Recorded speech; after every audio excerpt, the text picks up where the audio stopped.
Assalamualaikum warahmatullahi wabarakatuh. Saya akan menjelaskan contoh soal tentang listrik statis ya.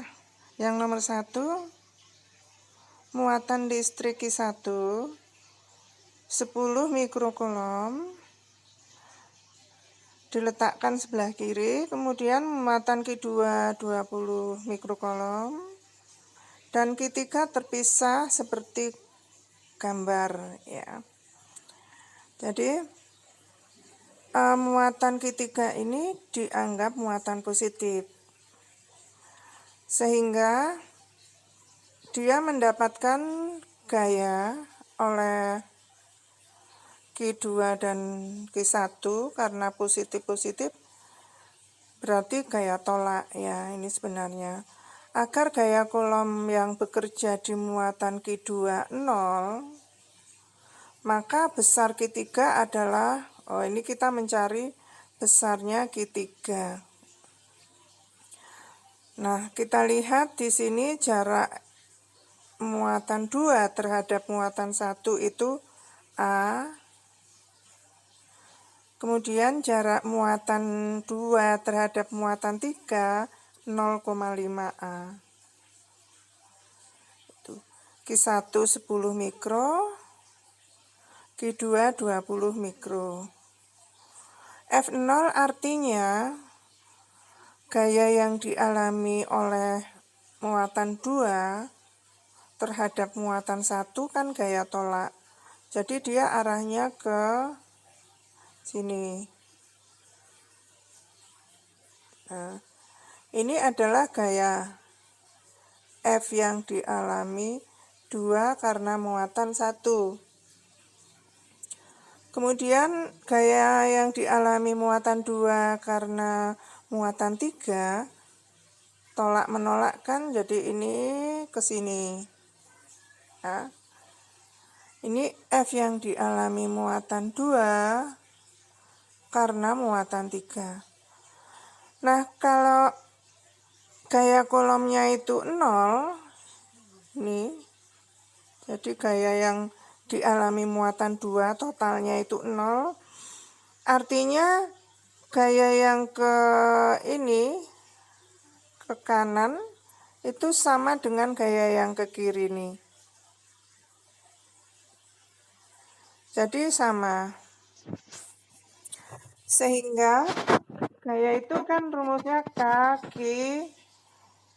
Q2 Q1 per jaraknya. Jadi R2 terhadap muatan 1. Jadi kalau saya lihat ini, besarkan, nah,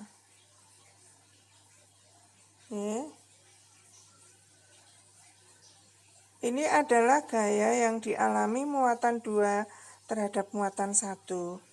K Q2 Q1 per R2 terhadap 1. Kemudian gaya yang dialami muatan 2 terhadap muatan 3, Q2 per Q3 per R2 3 K. K-nya bisa hilang, kemudian Q2-nya juga hilang, sehingga tinggal Q1 ini hilang, kita coret, ini kita coret juga. Sehingga tinggal Q1 per R21 kuadrat sama dengan Q3 per R2 terhadap muatan 3. Sehingga kalau Q3 itu kita keluarkan, karena kita mencari nilai Q3 ini, menjadi Q1 R2 R3 ini mengungsi ke atas. Nah, ke atas ya. Jadi hingga kita masukkan R1-nya itu 10 nih. Mikro 10 pangkat min 6. Kalikan 0,5 A kuadrat dibagi dengan ini ya, A kuadratnya hilang, 0,5 itu 0,25. Jadi 2,5 10 pangkat min 2. Jadi ini tinggal nilainya seperti ini. Jadi ini adalah muatan dari Q3. Jadi kita ketemu Q3-nya sama dengan 2,5 mikrocoulomb positif. Itu.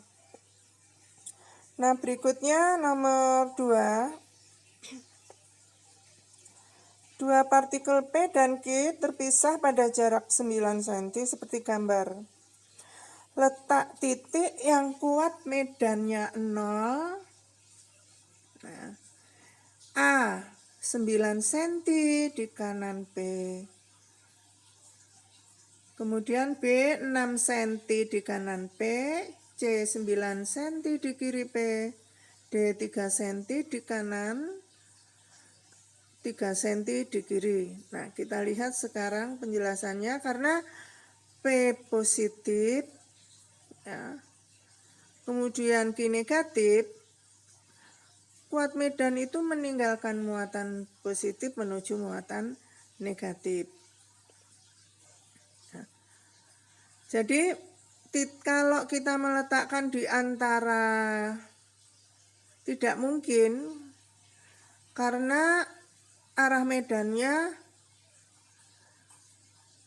ke arah kanan ya. Jadi ini harus ada yang kanan, harus ada yang kiri supaya kuat medannya bisa 0. Maka diletakkan di sebelah kiri P ya, karena nilai P itu lebih kecil daripada Q.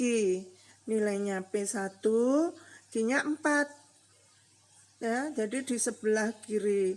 Sehingga dia ditarik menuju muatan Q. Ini saya pertegas.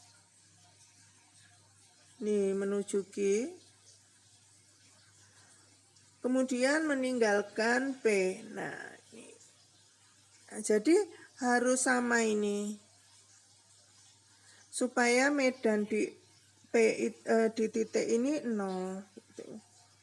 Nah, sama dengan penjelasan yang di atas, hampir mirip ya. Maka di sini kita masukkan harga EP, kaki karena pengaruh P, karena pengaruh Q, itu harus sama.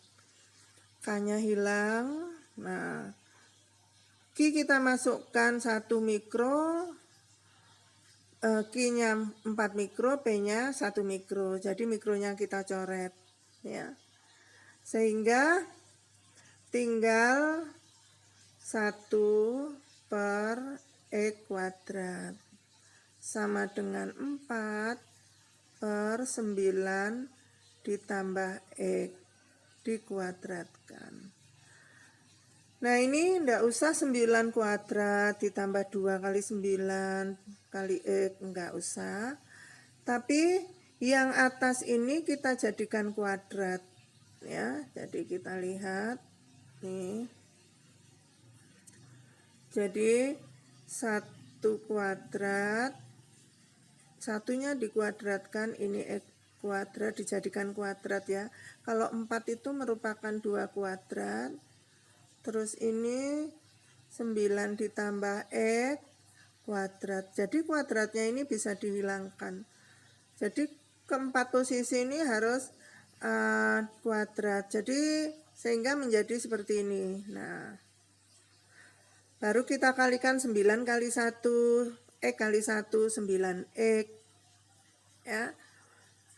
2 kali X, perkalian silang. Nah, kemudian ini kita pindah ke sebelah sini. Jadi 2X min X. Nah, 2X min X sama dengan 9. Sehingga 2X kurangi X sama dengan 9 cm. Nah, jadi harus diletakkan 9 cm ini ketemunya 9 cm. Nah, di sebelah kiri muatan P. Gitu. Jadi ini demikian untuk contoh soal 1-2 ya. Untuk berikutnya nanti video tersendiri ya.